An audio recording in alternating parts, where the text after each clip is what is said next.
चलिए, तो कल मैंने जो पढ़ाया उसको एक बार जल्दी से मैं ओवरव्यू दे देता हूँ कि क्या मैंने कल पढ़ाया, ठीक है। देखो, मैंने ओवरऑल ये पढ़ा है कि जो एक्सोजीनस एंटीजन आपके बॉडी के अंदर आता है, हम उसको हमारा बॉडी उसको कैसे इम्यूनोलॉजिकल रूल प्ले करके हैंडल करता है, ठीक है।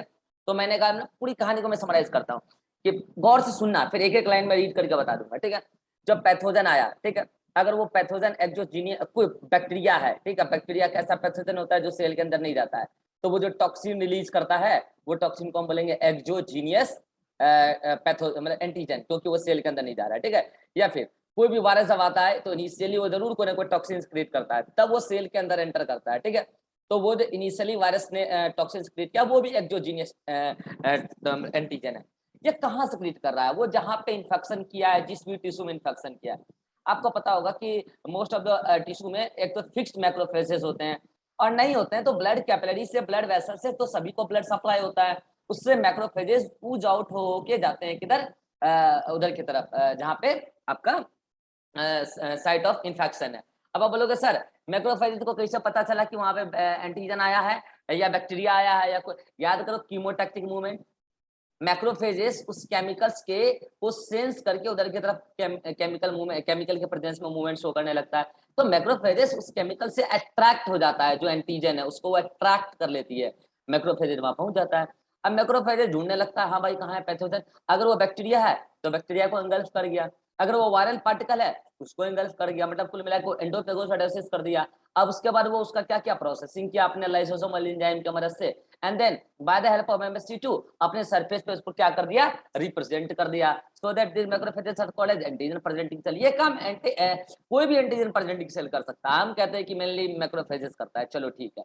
अब क्या करेगा ये मैक्रोफेजेस, पहले तो इंटरल्यूकिन 1 क्रिएट करेगा, एंड आफ्टर दैट ये मैक्रोफेजेस ब्लड कैपिलरी से फिर आ जाएगा कहां, ब्लड वेसल्स में, और ये ब्लड के माध्यम, सॉरी ये आ जाएगा लिम्फ वेसल्स में, सॉरी लिम्फ वेसल्स में, और ये लिम्फ के माध्यम से पहुंच जाएगा सेकेंडरी लिम्फोइड ऑर्गन तक। अब सेकेंडरी लिम्फोइड ऑर्गन पे पहले इंटरल्यूकिन 1 जो कि सिक्रीट किया है कौन, ये एक्टिवेटेड मैक्रोफेजेस ने, या तो सिक्रीटेड इंटरल्यूकिन 1 पहुंच गया वहां पे, या तो खुद मैक्रोफेजेस पहुंच गया, ये सिक्रीट कर देगा इंटरल्यूकिन 1, और अब वो इंटरल्यूकिन 1 क्या करेगा, वहां पे मौजूद टी लिम्फोसाइट्स में टी हेल्पर को एक्टिवेट कर देगा। Now T helper gate activated, T helper जैसे ही एक्टिवेट होगा, सुनना ध्यान से, तो ये क्या करेगा, उस एक्टिवेटेड मैक्रोफेजेस के जो एंटीजेनिक फ्रैगमेंट्स है कहां, MSC2 के हेल्प से जो जुड़ा हुआ है, उसको रिकॉग्नाइज करेगा by the help of T cell receptor. Then ये टी एक्टिवेटेड टी हेल्पर से ये सोचेगा ये कौन सा नया सेल मेरे पास आया है, तो वो CD4 रिसेप्टर से उसको मैच करके छू के देखेगा, तब पता चलेगा ये तो एंटीजन प्रेजेंटिंग सेल है, और TCR टी सेल रिसेप्टर से पता चल जाएगा ये खास प्रकार के कौन है, एंटीजन है। नाउ अब टी हेल्पर क्या होगा, कन्वर्ट होगा किसमें, टी हेल्पर 1 और टी हेल्पर 2 में। टी हेल्पर 1 का क्या काम है, वो सिक्रीट करेगा इंटरल्यूकिन 2, ठीक है। अभी इंटरल्यूकिन 2 क्या करेगा, ये टी किलर को एक्टिवेट कर देगा। अगर ये बैक्टीरियल पैथोजन था तो टी किलर का भी कोई फिलहाल कोई रोल नहीं है, ठीक है, क्योंकि टी किलर भाई भाई अपने बॉडी का सेल थोड़ी है, और उसके पास कोई MSC मोलिक्यूल नहीं है बैक्टीरिया के पास, ठीक है। तो टी किलर का कोई रोल नहीं, क्योंकि टी किलर तब मारेगा जब वो जाएगा पहले चेक करने के लिए, और MSC1 मोलिक्यूल चेक करता है CD8 रिसेप्टर लगा के। तो बैक्टीरिया में ऐसा कुछ नहीं है, ठीक है। अगर वो वायरस है तो आपको पता है कि वायरस इनिशियली तो सेल के बाहर है, और लेटर ऑन वायरस कहां जाता है, सेल के अंदर। तो जो वायरस इन्फेक्टेड सेल है, उस वायरस इन्फेक्टेड सेल को मारेगा कौन, ये टी किलर। तो टी किलर का अभी फिलहाल अगर बैक्टीरियल पैथोजन आया एक्सोजेनियस, एक्सोजेनियस एंटीजन बना रहा है, उसका कोई रोल नहीं, ठीक है। अब टी हेल्पर 2 क्या करेगा, टी हेल्पर 2 सिक्रीट करेगा इंटरल्यूकिन 4 5 6। ये इंटरल्यूकिन 4 5 6 क्या करेगा, जो नाइव बी सेल है उसको एक्टिवेट कर देगा। Now naive B cell activate होने के बाद वो करेगा क्लोनल सिलेक्शन, और वो 2 टाइप के सेल में कन्वर्ट हो जाएगा। एक बनेगा प्लाज्मा सेल, जिसको बोलते हैं इफेक्टर प्लाज्मा सेल या इफेक्टर बी सेल, जो एंटीबॉडी बनाएगा, और वो एंटीबॉडी खास प्रकार के पैथोजन के लिए बन रहा है। देन मेमोरी सेल बनेगा, और मेमोरी सेल क्या करेगा, मॉलिक्यूलर फॉर्म में मेमोरी को रिटेन करेगा ये पैथोजन अटैक जो हुआ है। तो अब क्या होगा, जो अच्छा इसका एक और काम है इंटरल्यूकिन 4 5 6 का, ये प्राइमरी लिम्फोइड ऑर्गन से मोनोसाइट्स का प्रोडक्शन मरवा देगा, ताकि ज्यादा से ज्यादा मैक्रोफेजेस बने at the site of infection, ज्यादा ज्यादा मोनोसाइट पूज आउट होके जाए और वह मैक्रोफेजेस बने। तो अब क्या होगा, एंटीबॉडी जो बना, एंटीबॉडी भी वहां चले जाएगा ब्लड के माध्यम से। एंटीबॉडी क्या करेगा, वहां पे मौजूद पैथोजन को ऑप्सोनाइज्ड कर देगा, अगर वो बैक्टीरियल है ऑप्सोनाइज्ड कर देगा। उससे क्या होगा, इस बैक्टीरिया को जो मतलब सॉरी इस मैक्रोफेजेस जिसका नंबर बढ़ चुका है, इस मैक्रोफेजेस को इजी हो जाएगा उसको रिकॉग्नाइज करना, उसको एंगल्फ करना। पहले उसको मिलते नहीं थे, अब उसको आसानी से मिल जाएंगे। इस तरीके से उसको किल करेगा कौन? मैक्रोफेजेस। एंटीबॉडी उसको ऑप्शनाइज करके रखेगा। तो ये ओवरऑल एक्सोजीनियस पैथोजन का आपके बॉडी के अंदर इम्यूनोलॉजिकल रिस्पॉन्स होता है। अब एक एक करके यहाँ पे लाइन रीड कर लो। दो दो लोगों ने लिख के भेज दिया, तो जिसका राइटिंग अच्छा था उसका मैंने यहाँ पे प्रेजेंट कर दिया। चलो आ जाओ, पहला एक एक लाइन को पढ़ो, क्या लिखा है?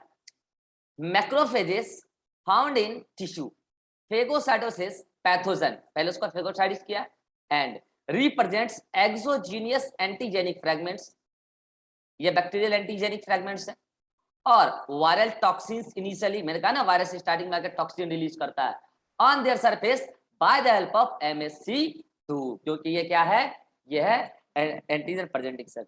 Now these antigen presenting cell मतलब मैक्रोफेजेस सिक्रीट्स साइटोकाइन। साइटोकाइन ऐसा होता है जो दो सेल के बीच में एज ए मैसेंजर वर्क करता है, intercellular messenger.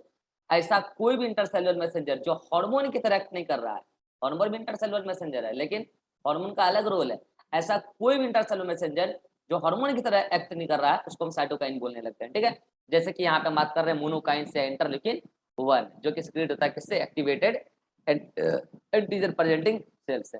And this antigen presenting cell मतलब macrophages moves to the secondary lymphoid organ via the lymph. Now interleukin 1 secreted from the APC macrophages activate T helper cells, ये T helper cell को activate करता है। Now activated T helper cell recognizes antigenic fragments on the APC by the help of T cell receptor, and CD4 recognizes, CD4 किसका? T helper का, recognizes MSC2 of the APC macrophages, ताकि पता तो चल जाए आया कौन है। Now अब क्या करेगा टी हेल्पर? वो क्लोनल सिलेक्शन शो करेगा, मतलब कि पहले अपना नंबर बढ़ाएगा, मतलब कि पहले प्रोलिफरेट करेगा, नंबर बढ़ाना मतलब प्रोलिफरेशन, एंड देन डिफरेंशिएट हो जाएगा। ठीक है, किसमें? T helper 1 and T helper 2 में। Now T helper 1 secretes cytokine और इंटरल्यूकिन 2 और लिम्फोकाइंस। अब हम इसको लिम्फोकाइंस बोल सकते हैं, जैसे इसको मोनोकाइंस बोलते थे क्योंकि ये लिम्फोसाइट सिक्रीट कर रही है। ठीक है, now which activates T killer cell for the killing of pathogen and enhances cellular mediated immunity response। But ये किस केस में होगा? वायरस के केस में, क्योंकि वायरस जब सेल के अंदर एंटर करेगा तो इस टी किलर का रोल आएगा सामने, लेकिन ये बैक्टीरियल के केस में काम नहीं आएगा। This activated T killer cell not participate further in the bacterial infection but will help in viral infection if exogenous antigenic fragments are viral particles. Now T helper 2 secretes interleukin 4, 5, 6 or lymphokines which increases the production of monocytes from the bone marrow, and more monocytes reaches to the site of infection to form the more macrophages to increase the phagocytosis of the pathogen by inflammatory response। क्योंकि आपको पता है कि वहाँ inflammatory response हो चुका है तो साइटोकाइंस सॉरी कीमोटैक्टिक मूवमेंट मोनोसाइट्स का हो रहा होगा इजीली। नाउ इंटरलेकिन 4, 5, 6 और क्या करेगा? ऑल्सो स्टिमुलेट्स बी सेल, इसको यहाँ पे लिख सकते हो नाइव बी सेल, लिख लो नाइव बी सेल, उसको नाइव बी सेल कहते हैं, नाइव बी सेल। ठीक है, और स्टिमुलेट से ज्यादा अच्छा वर्ड होगा एक्टिवेट, लिखो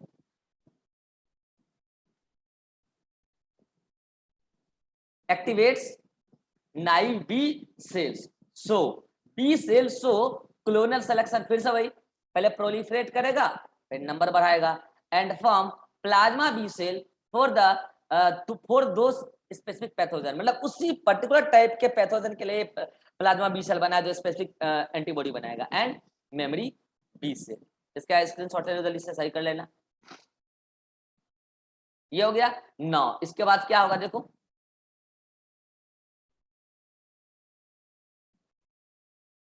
नाउ अब क्या होगा? Plasma B cells recognises whole pathogen, मैंने कहा ना अब ये प्लाज्मा बी सेल को पूरा होल पैथोजन को रिकॉग्नाइज करने की एबिलिटी है by the help of B cell receptor IgD and forms antibody for those specific pathogen. मतलब पहले प्लाज्मा बी सेल बन गया स्पेसिफिक टाइप का प्लाज्मा बी सेल, क्योंकि स्पेसिफिक टाइप का इंटरल्यूकिन आया है 4, 5, 6, दैट अब ये पर्टिकुलर ये पूरा का पूरा बी सेल पहले पैथोजन को जाके रिकॉग्नाइज करेगा, ये होल पैथोजन को रिकॉग्नाइज करता है, ना कि पैथोजन कैंडिडेट फ्रैगमेंट्स को, पैथोजन को रिकॉग्नाइज करेगा और उसके अकॉर्डिंग वो एंटीबॉडी बनाएगा, antibody and forms the antibody and form antibody for those pathogen. Now antibody moves to the site of infection via blood and performs the opsonation of pathogen.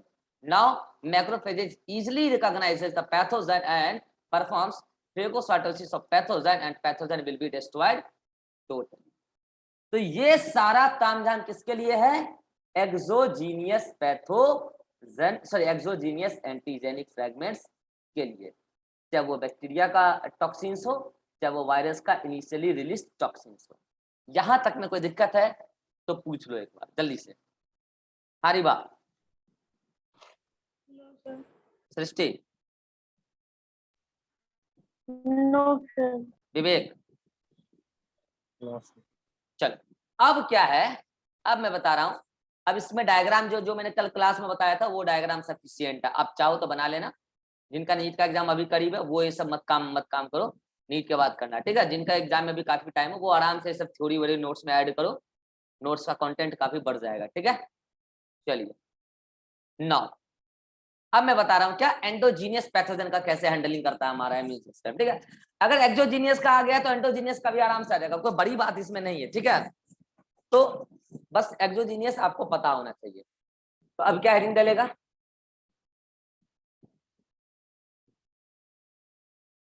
Immunological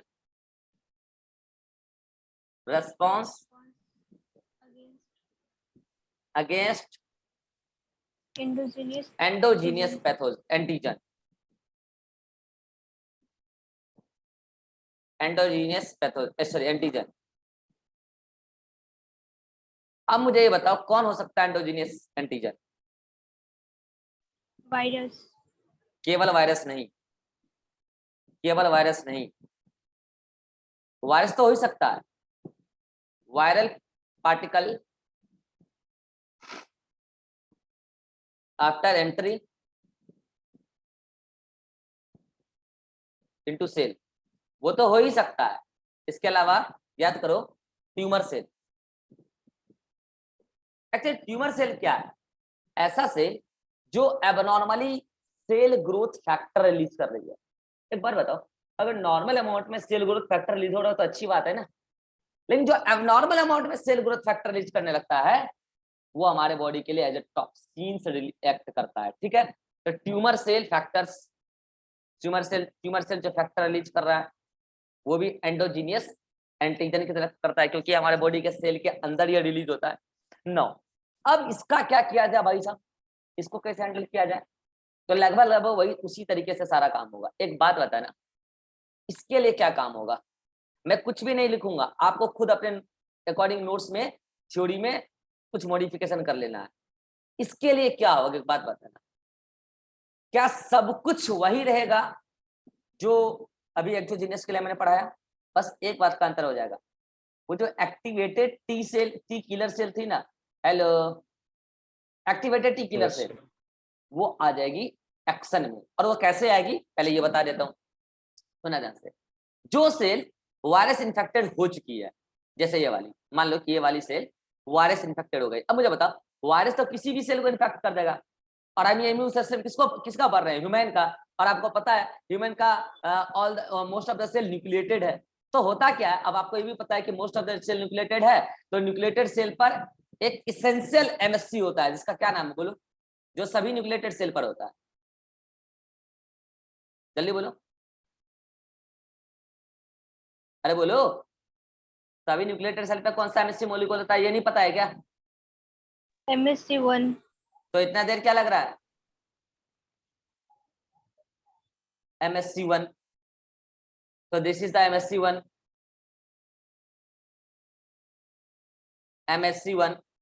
अब सुनना, ये nucleate, अब मान लो इसमें virus infection कर दिया, तो पता है वायरस इन्फेक्शन के बाद क्या होता है, ये सेल का जो, अच्छा एक बार बताओ, इस MSC1 पे किसका रिसेप्टर होता है बाइंडिंग के लिए, रिकॉग्निशन के लिए? CD8 के लिए। CD8 binding, CD8 binding receptor, ठीक है।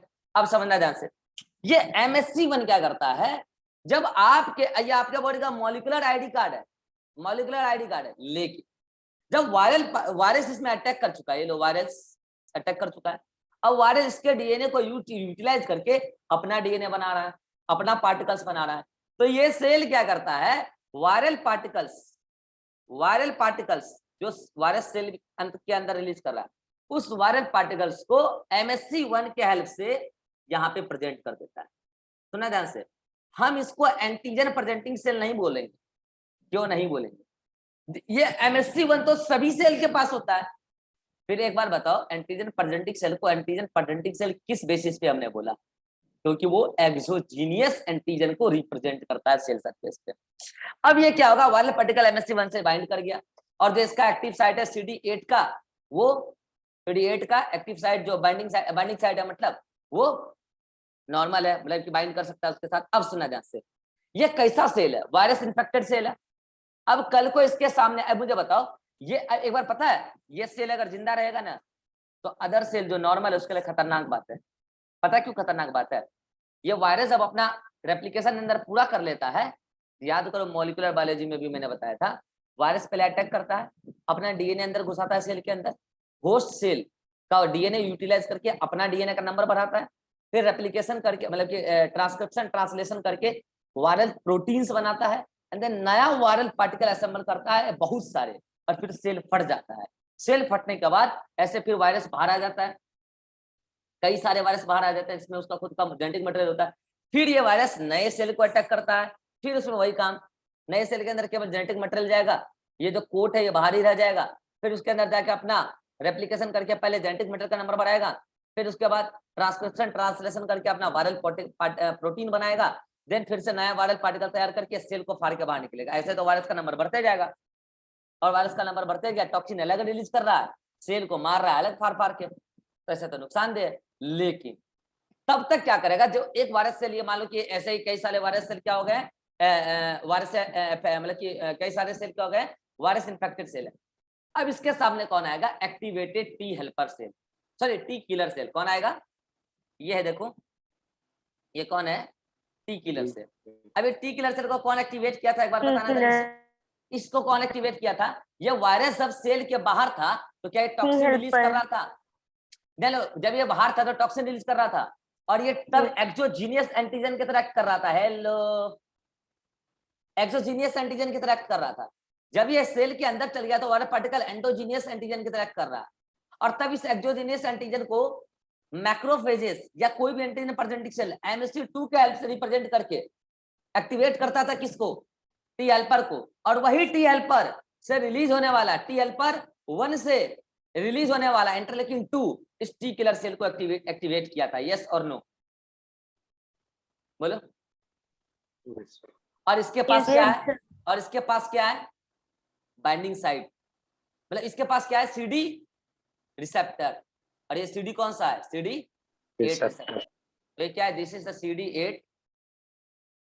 CD8 रिसेप्टर, सॉरी रिसेप्टर नहीं, मतलब CD, ठीक है, CD मॉलिक्यूल्स, यूं बोलो CD मॉलिक्यूल्स।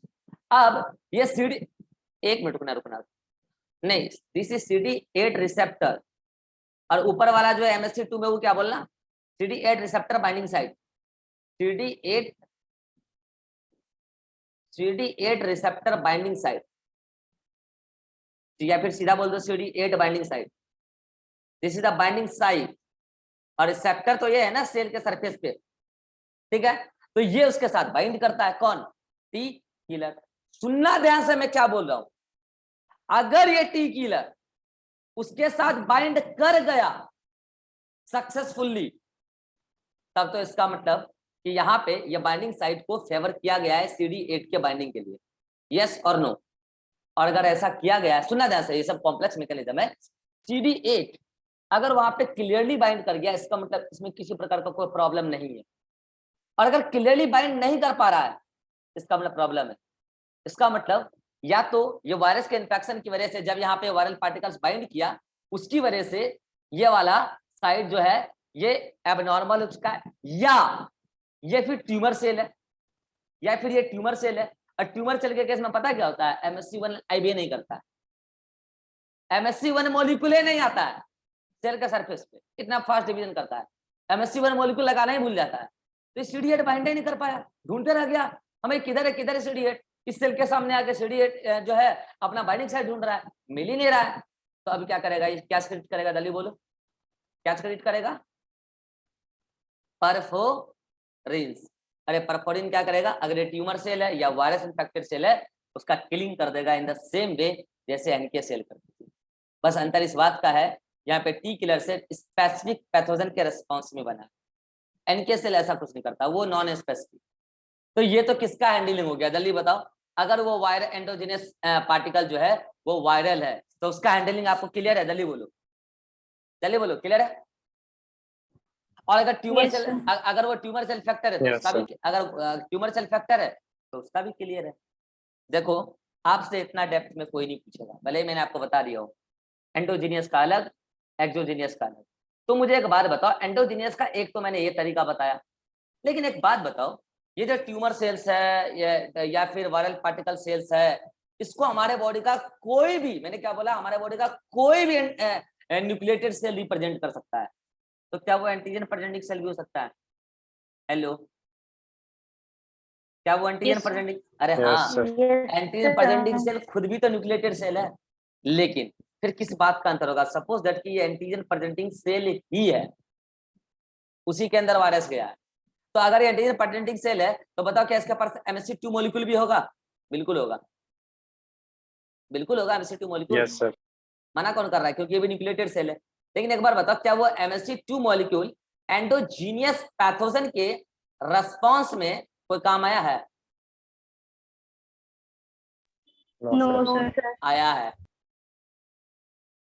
आया है, भूल क्यों रहे हो? ये टी एक्टिवेटेड, ये टी किलर को एक्टिवेट किसने किया है? हाँ, लेकिन ये बोलो, मैं ये बोल रहा हूँ MSC2. कि इस MSC2 के सरफेस पर, मतलब MSC2 पर क्या एंडोजीनियस एंटीजन का कोई फ्रैगमेंट्स बाइंड किया है? No, No, sir. वो No, बाइंड नहीं sir. किया, वो बाइंड नहीं किया। बाइंड तो कौन करता है, exogenous pathogen, sorry exogenous antigen का फ्रैगमेंट्स, और उसकी वजह से जो एक्टिवेट हुआ था टी हेल्पर हुआ था। तो अब मुझे बताओ कि एक्सोजीनियस एंटीजन के केस में AMI एक्टिवेट हुआ या CMI या दोनों? दोनों. दोनों, दोनों. मतलब दोनों। अब मुझे बताओ एक्सोजीनियस एंटीजन के केस में AMI एक्टिवेट हुआ, CMI एक्टिवेट हुआ या दोनों? दोनों. एक्टिवेट दोनों हुआ, क्योंकि टी किलर तो वहां पे भी एक्टिवेट हो रही है ना, टी किलर ही सेलुलर मेडिएटेड इम्यूनिटी प्रोवाइड करते। लेकिन अब मेरा क्वेश्चन बदल रहा है, एंडोजीनियस एंटीजन के अगेंस्ट में CMI वर्क किया, मतलब कि इफेक्टिव हुआ, या AMI इफेक्टिव हुआ, या दोनों? एंडोजीनियस में दोनों. दोनों, दोनों। और बताता हूँ क्यों। अगर ये एंडोजीनियस है और यहाँ पे एंडोजीनियस अगर है, वायरल पार्टिकल्स है, तो मुझे बताना है स्टार्टिंग में एंटीबॉडी प्रोडक्शन भी तो हुआ होगा। अगर ये वायरल है तो एंडोजीनियस, पहले एक्सोजीनियस के अकॉर्डिंग वही पाथवे में ना ये टी किलर सेल भी एक्टिवेट हुआ है, तो क्या एंटीबॉडी भी बना होगा? बिल्कुल बना होगा, एंटीबॉडी बिल्कुल बना होगा। Yes, sir. और क्या वो एंटीबॉडी, सुना ध्यान से, क्या वो एंटीबॉडी जो वायरस सेल के बाहर पड़े हुए हैं, क्या वो उसको ऑप्शनाइज कर सकता है? हाँ कर सकता है ना, मना कौन कर रहा है, कर सकता है। तो मुझे एक बार बताओ कि अगर मैं ये पूछूं कि एंडोजीनियस एंटीजन के केस में ज्यादा इफेक्टिव कौन है, इफेक्टिव दोनों है, ज्यादा इफेक्टिव कौन है, CMI या AMI? CMI CMI. डायरेक्ट किल कर रहा है वायरस CMI. इन्फेक्टेड सेल को। अब आ जाओ एक्सोजीनियस में। एक्सोजीनियस में अभी आपने बोला एक्टिवेट दोनों हुआ है, लेकिन मैं बोलूं कि इफेक्टिव कौन है, CMI AMI या दोनों? इफेक्टिव कौन है? एक्टिव तो दोनों है, बट ज्यादा नहीं नहीं EMI बोल सकते हैं. नहीं, CMI. इफेक्टिव दोनों नहीं है, आंसर बदल जाएगा। अगर मैं बात करूं बैक्टीरिया तो इफेक्टिव केवल AMI है, CMI इफेक्टिव है ही नहीं, कोई वर्क ही नहीं करेगा, टी किलर एक्टिवेटेड ही रह जाएगा बस। लेकिन अगर वो वायरस है, हाँ, तब दोनों इफेक्टिव है, CMI भी और AMI भी। और तब अगर हम बात करेंगे तो ज्यादा इफेक्टिव CMI होगा। छोड़ो यार, इतना डेप्थ में आपसे कोई पूछने वाला है नहीं, आपको मैंने एक ओवरव्यू दिया कि आपके बॉडी में एंडोजीनियस और एक्सोजीनियस एंटीजन का किस तरीके से हैंडलिंग होता है। बाकी मैंने एक्सोजीनियस के बारे में थोड़ी भी लिखवा दिया। आपको तो आपके नोट्स का कंटेंट समझ में आ जाए इतना ही बहुत है। और नोट्स में कितना दे रखा है ये देख लो, बस इसको एक बार पढ़ लो, नोट्स के कंटेंट को समझ लो। इसको मैंने कल पढ़ा के बताया भी था, ठीक है। तो आप क्या करो, इन चीजों को एक बार बस पढ़ लो। देन इसके बारे में स्टार्ट कर रहा हूँ अगली मीटिंग में, cellular mediated immunity, sorry antibody mediated immunity, और हम उसमें पढ़ेंगे एंटीबॉडी का स्ट्रक्चर वगैरह, एंटीबॉडी का एंटीजन का स्ट्रक्चर वगैरह। जहां तक में कोई दिक्कत है तो पूछ लो। Riva, no sir. दृष्टि, विवेक, नो सर। चलो आ जाओ अगले मीटिंग में मिलते हैं।